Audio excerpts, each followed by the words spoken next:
All right, everyone, welcome to Sweetcast. You tell me, is this virtue signaling or is this a good idea? By the time we get to the end of it, I have a feeling I guess what you're going to land on, but we'll get through this. All right, so Scott Snyder posted this today because of the relatively recent allegations. No, they're not recent. Like they're from out history, throughout time during comics, but recently they've been surfacing, and there was a hit list or a list of naughty people basically in comics, bad men that have done bad things. Now, before we get into this, I got to tell you, just like I've said in the last video about this, HR should be involved. Someone should be fired if there's, or they should go to prison. If it's not one of those things that's worthy of any kinds of those interventions, then maybe it's not worth bringing up. If it's an awkward date, if it is a consensual date and things get awkward, but not illegal or against company policy or anything like that, don't post. Like, going to Twitter to try and cancel somebody is not the route to go. So that might be a good rule of thumb. Okay. All right. So getting into this, Scott Snyder wants to do something about all of the abuse and harassment. And so rather than, put in HR policies or call the police when somebody has done something wrong, instead, we're all going to take the blame. This is always the solution. I don't know why. I have not done anything. If I'm in the comic book industry, or, I ought to sign a pledge or something, or just be visually shamed in front of everybody, because there are a few guys in comics, apparently. And by the way, most of them tend to be the ones that are doing this kind of virtue signaling, which is kind of ridiculous. But that's beside the point. All right. So Scott Snyder says, I pledge to say no to abuse, harassment, grooming, and manipulation of women and all people of marginalized genders/sexes. Are you with us? Take the comics pledge with me. All right, here's the comics pledge. I don't know if maybe this is one that he came up with. I don't know who penned this, but Scott Snyder is where I'm seeing this from. So here we go. And we'll make it a little bit bigger here. Men in comics say no. There are a lot of ideals we claim to honor in comics: hope, justice, unity, innovation, creativity, freedom. None of them mean anything unless men in comics change our behavior and hold each other accountable for the safety of women and all people of marginalized genders and sexes. All right, so hold on, pause right there for a minute. Isn't it interesting how you can, like, there's only, if you're a white straight man, cisgender straight man, it's okay to create stereotypes and perpetuate those stereotypes, but for literally anybody else, it's not. So it's not those individual men that have done something wrong, and individual women who have paid favors in order for positions in the comic book industry. It is all men who have done something wrong. And so you've got to sign this pledge. If you don't sign this pledge, then that might say something about you. This is very Salem witch trial-esque. All right, so there's that. All right, so he says, I pledge. Here are the things that you're agreeing to, and there are check boxes. You're welcome to check these off at home if you'd like to. So I pledge to never abuse, harass, groom, or manipulate women and all people of marginalized genders and sexes. That is the default. All right, abuse, harass, groom, or manipulate, period. Why don't you just put a period? It's okay to abuse, harass, groom, or manipulate men. Do you understand what I'm saying here? Nobody thinks it's okay to abuse, harass, groom, or manipulate. Those are all bad words. These are naughty. If you're somebody that does these things, you should be turned into HR. You should perhaps lose your job. You should perhaps go to prison. You should be prosecuted after due process, obviously. But if you do these things, that's bad. To the way that this is framed, in that we've come to the conclusion that men are the problem. Men do these terrible things, and therefore men are going to collectively pay for this. Now, I'm not one of those people that's going to pretend like there aren't trends.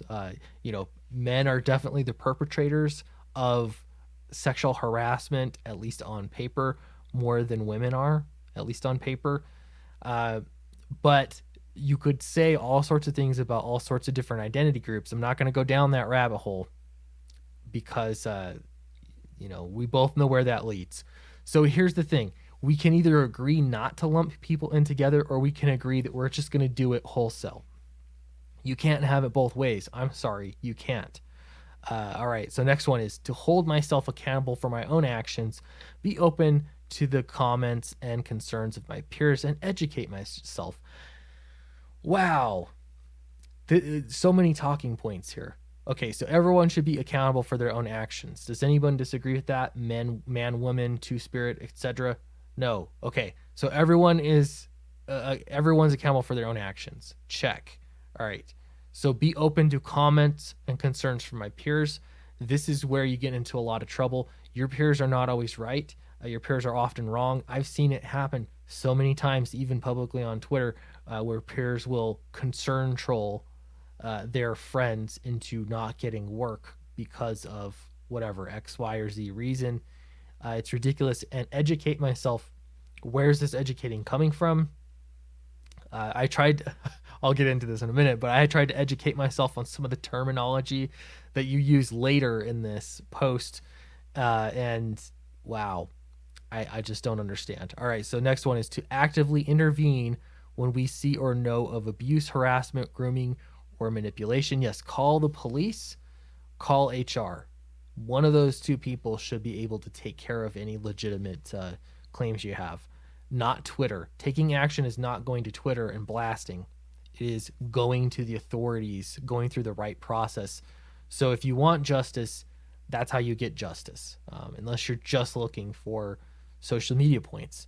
All right, next one is to ally for women and all people of marginalized genders and sexes experiencing abuse, harassment, grooming, or manipulation. We've already agreed that that list of naughty things are naughty. So why I don't understand why this is a separate point here, but it's to ally for women. I love how the term ally has changed over time. It has evolved like many other words have evolved.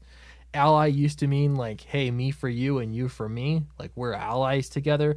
Now what it means is basically you are a activist or a spokesperson that is constantly going to virtue signal for said groups to your own detriment, or at least seemingly to your own detriment. So maybe make up a new word. I hate the word ally. It's not used appropriately. Next one, to actively call out our friends and peers even when no one else is watching. And call the police. Like, call the police, call HR if there's legitimately something going on. If this is like that was the shaving commercial where some dude is going to go hit on a girl or whatever, talk to her, get a phone number, and his friend's got to stop him. Hold on there now. Wow. Not all relationships and flirting are bad. That's the reality. That's how life works. It's only when HR or the police should get involved that they become a bad thing. All right. To commit to this pledge for the long haul and to keep this conversation alive in the industry. How you do that? Probably by posting things like this. I don't know. We're all going to suffer for the sins of those few bad people. All right, well, buckle in, I guess. All right, so we understand marginalized genders. This is the asterisks at the bottom. We understand marginalized genders and sexes to include, but not be limited to non-binary and binary, trans people, two-spirit, agender, and gender fluid people, as well as intersex people of any gender. Wow, that is so specific. They've covered literally everybody you could think of in this whole thing, except for this first comment here. What about women? And there's a point here. It's just the simplest comment, but when you think about it, he's got a point. Do women participate in any of these kinds of things? Abuse, harassment, grooming, or manipulation? Is that possible that women also do those kinds of things? I don't know. Have you seen any manipulation, harassment, grooming happen? Also, these quid pro quo things that come up are also two-sided. Uh, it's just as bad to say that you're going to do sexual favors for a comic book position as it is to ask for that. I don't see why it's, you know, and again, each one of these situations is solely different, but it's still wrong. I don't get that. And so, of course, the correct response here is incel. Uh, and I love this. This is this guy's picture here. Educate yourself. Educate means something totally different now than it used to mean. I don't know. I can't even. Let me know. Let me know what you think in the comments below. I don't know what else to say about this other than it's more of the same. What's shocking to me is how normal this is becoming in just the narrative that, hey, men are a problem, and so to prove that you are one of the good ones, you have to go through all of these gymnastics, social gymnastics, to prove that you are one of the good ones. And then it always turns out, like someone like Eric Esquivel, you find out that, you know, he's one of the most virtue signaling comic book creators out there, and then he's also admittedly one of the worst perpetrators with some of the most horrible things. And so I don't think that this kind of thing works. Prove me wrong. Show me where it works. It doesn't work. Uh, the way that things should work is that when individuals do something that is illegal or fireable, they should go to jail or they should get fired. It's that simple. I don't think that behavior should be rewarded. I'm not going to defend actual instances that, you know, deserve to be fired or go to prison. But at the same time, you can't just make an accusation on Twitter and have that be the new forum, because everybody's going to be making accusations whenever it's convenient for them. And people are going to lose money over it. They're going to lose work over it because why not? I guess Twitter's the new way to handle these kinds of things. So let me know what you think in the comments below. Fatal is coming to Indiegogo very soon. I've got Downcast at the printer, and once I get that thing fulfilled, we're launching this book. So sign up for the pre-launch page or sign up for my mailing list. It's in the link in the description below, and I will see you next time.